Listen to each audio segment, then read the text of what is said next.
So I have today in the studio, I have Jeff Palo from Pinnacle Financial Services and Angela Palo, also from Pinnacle. I'm very glad to have you guys here talking, and let's talk about the final rule. I want to welcome you from Pennsylvania today to Florida. So I'm very happy and welcome to Vamos a lo Thank Seguro you. podcast. Thank you for having us. Thank you. It's always a pleasure to be here. Thank you, thank you. I know there's many changes and the agents have many questions out there in the field. There is confusion and there are fears. And I just wanted to bring it to the table so we could clarify what those changes means with our current book of business, with new clients, the marketing. For example, the questions that I have in the table, are the plans going to to pay for the AHIP this year? Those type of questions. So Sure. So in final rule, when the rule went through, it specifically disallowed the payment or the recovery of certain fees as administrative payments. The issue right now is there's at least 4 active lawsuits oh wow, 4 against Yes. CMS saying that, hey, you have no right to govern us. So there's been a lot of white papers out. There's been a lot of law firms that have come out and said that CMS should have no guidance over how we're paid. But all the carriers have been kind of silent. They're waiting for clarification from CMS. They're hoping that CMS will say they can do what they want. It looks like marketing dollars are a thing of the past. It looks like it's going to be difficult with leads. With AHIP, it specifically mentions certification in the final rule as not being allowed to be something you could be reimbursed for. What else is in there? Yeah, it's specifically on the AHIP.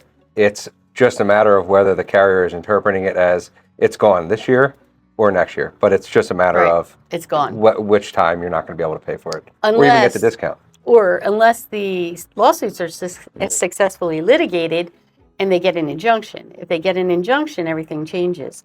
But it's just going to be a complex year.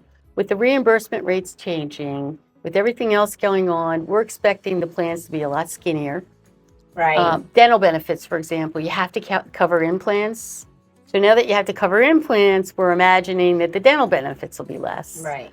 With the changes under with the drug plans, that's going to be a real hit to any of the PDP standalones and any of the drug plan coverage within the MAs. One of the questions that came up lately was, do you think it's going to be a huge impact on the Disney plans, the duals? Can't cover the HRAs anymore. No. Right? So the intent of the HRA was really more for the DSNP plan, and the plan was those would provide the information to give a comprehensive plan of care. And that would give you better coverage, access to benefits you might not be aware of, access to your over-the-counter. With the HRAs going away, we believe that that population is going to be vulnerable. The other issue is they changing the way you can move the DSNP plans, right? So you might have the best plan that is not a Medicaid plan, and you won't be able to move your client. You'll have to wait. And that client might sit in the wrong plan just because of the way that they changed the rules on the moving. So we think that's going to be a big impact. If they cut our admin fees, and they specifically called out you can't do anything per enrollment, and they change our admin fees, and we can't provide the services like Sunfire and Connecture and My Medicare Bot, CSG, then the agents are either going to have to buy them themselves or not use them. Oh wow. So Yeah. That's really that's hurt. very Yes. scary. And when is a good time for, let's talk about on regards to the agent perspective, when is a good time to start doing what? What should we recommend the agents to start doing right now? The agents really should start doing their certifications because we don't know. Right. Right now, I'm telling anybody that asks me, certify for every carrier you can. Because until they start showing us the plans, we don't know who's going to be strong. That's correct. Yeah. And we don't know who's pulling out. We don't know what products are disappearing. And we don't know the impact. Plus, you need to manage your existing book of business. And then you have this added problem because if the PDP plans go crazy, anybody that has historically done mostly med sup might be impacted too. They might need to move all that block of business. So it's just going to be a really crazy year. It's going to be really important that we educate the agents. Even if we can't give them access to some of these things, I believe our job should be to make sure they get that information Of course, some way, right? Of course. And do you think that there will be access for them to purchase, for example, the platforms that they could continue managing their book of business? Well, I think that's one of the biggest issues right now is that currently they don't really have even the ability to offer that individually, one-to-one to the agents. It's not even something that can be set up at the moment.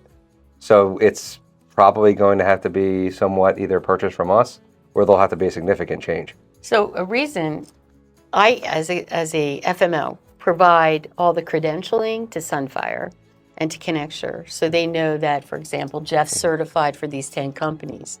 Now, if Sunfire and Connecture has to go to every carrier and get them to give them API feeds, and like we literally will have agents in the field that'll call us up and say, "Oh my gosh, I'm in the house. The most appropriate plan right now is devoted, and I did my certifications yesterday." We verify that, and then we can give them the credentialing immediately. All of that goes away. Wow. So that really hurts. It's very frightening. Yeah. Very frightening. I think too, you'll probably see some of the real key information for the plans come out later than you've ever seen it in previous years. Many of the companies are keeping it as close to the vest as I've ever seen in 15 years. And I think it would be smart of people to at least try to move people into plans that are going to be around right now if you can do it. Do you think companies are going to be pulling out? Oh, absolutely. We've already seen a couple of the smaller.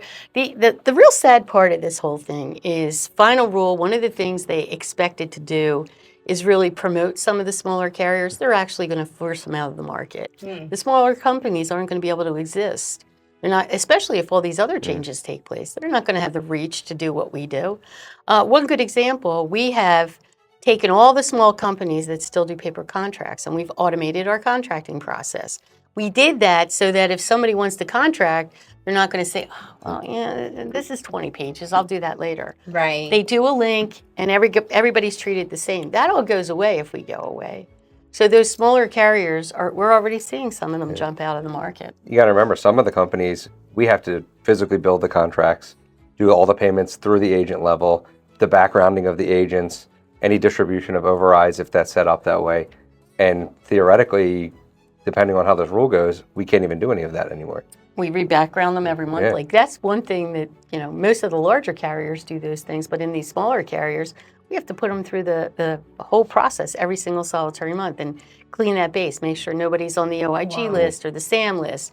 Who does it if we can't do it? And the plans itself, they will not wanting to have all these agents contracted directly because it's going to be a lot of work, a lot of broker support for all those individuals. I mean, even simple things like a local company up in York just asked us to start distributing their list of clients to the people because they have no ability to tell the agents who their book of businesses or the clients are. They just are getting paid basically, and right now it's kind of just out, lost in the wilderness. Well, another good example is we're in the midst of working on a project where we'll have a proprietary platform where the agents can go ahead and put in all their client info, all their leads, and then they'd be able to do a launch where they could send their client emails or confirmation that would say, "Hey, Susan, are you still taking these 5 drugs on these doses? Great, thank you very much. Would you like us to reach out?" So to kind of prep the agent so they can narrow down all of those services that CMS has so lightly disregarded, go away and make the agent less skillful at completing a sale. And that's great. Give them an extra $100. I know, but that will not pay off everything that we help them and that we take it out of their plate. Just for us at our level, our tech that we pay for is literally in the millions. Wow. And every drop of that is given to the agents at no charge. I know. So who's that's gonna pay one of the for it? benefits of having a good FMO and to be in a good place where they have the tools and the resources for them to work more efficiently. So one of the lawsuits, they actually got a response already to some of the points in the suit. And in the response, they actually said in there, well, it was not our intent when we said about the extra $100 to the agent to say that money had to be paid to the agent. It could be paid to us, for example, for some of these services. Okay. But the point that's a problem is that if you go to an agent on the street who doesn't understand the cost, they might just say, "No, I'll take the 100 and I won't use those services and I'll just write company A or company B, because that way I don't have to worry about anything. Wow. And that's where it's going to unintentionally cause steering, but steering to the largest companies. Right. Yeah. That So could forget be. about it. So let's share something. What is the good news about what can we get that is good during all this, big impactful? It's a great day to sell ancillary. NACA, right? Yeah. So even today, you don't usually see a lot of the ancillary be bundled with Medicare, but with the dental coverage dropping, you'll be able to put on a dental plan. You'll be able to add on some of the other ancillary products. And one of the things we want to do, which we can still do because nobody's interfering, we want to help the agents identify the holes in what they're selling and what to use and how to use it and when to use it. So that's a big opportunity, and that pays during AEP. Because remember, the agents don't get paid till late. Right. And that's another thing that I think is going to be horrifying. Right now, the agents write the policies, they send them to us, or they go through our platforms. We get the list of everything that's wrong with the policy. We're on the phone with the agents. Hey, Jeff, you didn't put this on, you didn't check this. And then it's end of AEP. If we don't get those policies cleaned and pushed through, what happens? The agent doesn't get paid, and the client doesn't have coverage. So the other, somewhat positive, especially if you're a newer agent, is that there's going to be a lot of movement this year, one way or the other. So it's going to be one of the biggest opportunities to build your book of business that you've had probably ever. Right. Including the fact that probably more MedSup people than ever before are going to want to switch into the Advantage plans. That's correct. I mean, you got to figure many people purchased drug plans last year that were 50 cents or $1. That will probably be minimum $50, $60 this year.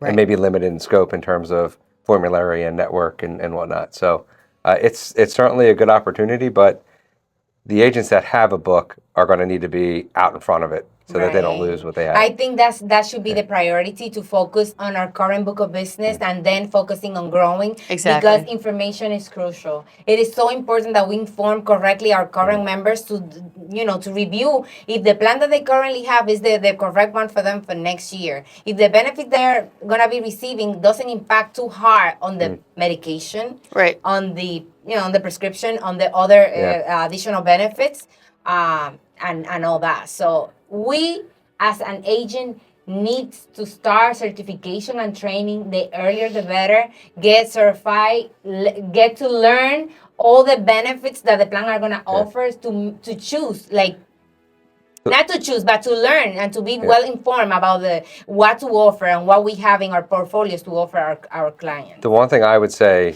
more than ever, not that you shouldn't have already been doing it, but make sure all of the medications that your clients are taking are in the system ahead of AEP. Absolutely. Because more than anything else, the drug portions of the Advantage plans are going to be very different this year. Wow. And it could be significantly different plan by plan on individual medications that you're taking, and you'll really need to be looking at that. And so that's something you can do ahead of time, and you don't have to wait to discuss it with people. Right. Plus, we think the over-the-counter benefits will go down.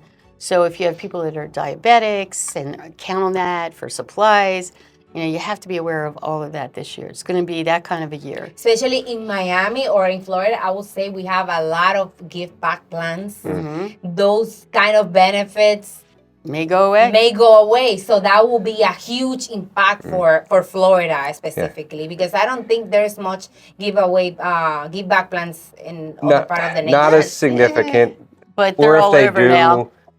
The other benefits are not as strong as they are on the plans here, but there are more places.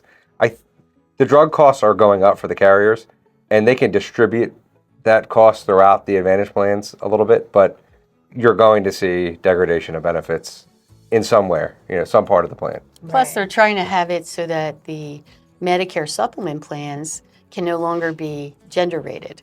Right. Which will cause those rates to go up. So now if I'm sitting there with a MedSup and I'm a single female with a PDP, my MedSup and my PDP rates might skyrocket. Right. So it's really going to be a challenging year. I mean, we're committed to be here and stay here and do whatever we have to do, but it's a different world this year. It's a year for preparation, more so than ever before. Right. Exactly. The good thing is that we are here, that we are getting prepared to be ready to train our brokers and our agencies and our agents to be effective and to pass through this, prepare. And do it with ahead of time, better Right. than This later. is where Exactly agents right. should lean on, agencies like you and like us more than ever, because they'll need guidance through this. And, thankfully, we're still positioned to be able to do it. We're almost considering like these podcasts, right? As the plans roll out, you almost need to think about having a podcast as soon as the benefits come out and explaining, hey, if you've written this year, here are the changes, here's a good alternative, and maybe you need to address this. That right? would be great. That would be great. So, guys, please keep connected. Keep looking for emails that are being sent all the time from Pinnacle, from us. And that's the key of success for this year. Getting to the carrier trainings this year will be key. We cannot miss it. Yes. And they starting rollout this year Early. a little earlier, yes. Yeah. July, mid to end of July is when you'll start seeing But that. that's another point. A lot of the carriers are starting to downsize. Yeah. So you might not see the availability of the local meetings like you used to see. So it's going to be really critical that you know your upline and that you have a good connection and that they're prepared to support you. We are working already on the calendar, and we are securing dates with the broker managers from the plans. So even though benefits are not there yet, but we already have dates already scheduled to have them in house. To have now only one section. We already secured from from Humana. We have already 2 dates, just in case they don't have a in-house training, but we're gonna have it here in Health on Corp in-house. That's smart. That's great. Yeah. That's a great plan. Presentations, yes. It's critical. So I think we talk about all the pros and cons that that are coming and the changes, and during this time, I think connection, learning, training is the most important thing that we need to keep in mind. And I thank you for joining me this time to share this information to the agents, and I'm happy to have you again if you come planning to come anytime soon during the summer. We appreciate it. We appreciate Thank you you. having It's us. great. Thank you.